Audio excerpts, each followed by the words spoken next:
Such దీనైనా murder case. మీకేమి దీనైనా murder case అని search చేయమన్నట్లే. అవునా? అబ్బా, ఈ సిరీస్ పేరే సచ్ దీనైనా మర్డర్ కేసు. ఈ సిరీస్ జియో హాట్‌స్టార్లో తెలుగులో అవైలబుల్గా ఉంది. తెలుగు డబ్బింగ్ అయితే చాలా బాగుంది. ఈ సిరీస్ మొత్తం 6 ఎపిసోడ్స్తో each episode run time 30 to 40 minutes ఉంటుంది. ఇంకా ఎలా ఉందని అడిగితే అసలు నచ్చలేదు నాకు. ఇంకా స్టోరీ అయితే టైటిల్లోనే ఉంది.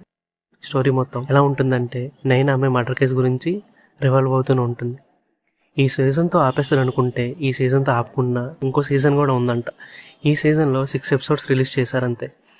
ఈ సీజన్లో మొత్తం ఏమీ అంత ఇంట్రెస్టింగ్ ఉండదు. ఈ సిరీస్లో 4th ఎపిసోడ్ తప్ప మిగతా ఎపిసోడ్స్ అన్నీ అంతేం అనిపించలేదు నాకు. ఇంకా ఇన్వెస్టిగేషన్ సీన్స్ అయితే అసలు ఏం అనిపించలేదు. సిరీస్ ఏదో అలా వెళ్తూ ఉంటుందంతే. సిరీస్ స్టార్టింగ్లో అయితే చాలా బాగా అనిపించింది ఫస్ట్ 15 minutes. తర్వాత నుంచి ఫుల్ బోరింగ్గా వెళ్ళిపోయింది. సిరీస్లో ఉన్న ఎమోషన్స్కి మనం సరిగ్గా కనెక్ట్ కూడా అవ్వం మనం. ఇంకా మూవీ గురించి ఇంకా డీటెయిల్గా మాట్లాడుకుంటే డీటెయిల్ రివ్యూ అయితే మన ఛానల్లో ఉంది, ఒకసారి వెళ్ళి చెక్ చేయండి. మీలో ఎవరైనా ఈ మూవీ చూస్తుంటే మీకు ఎలా అనిపించిందో కింద ఉన్న కామెంట్ సెక్షన్లో చెప్పండి.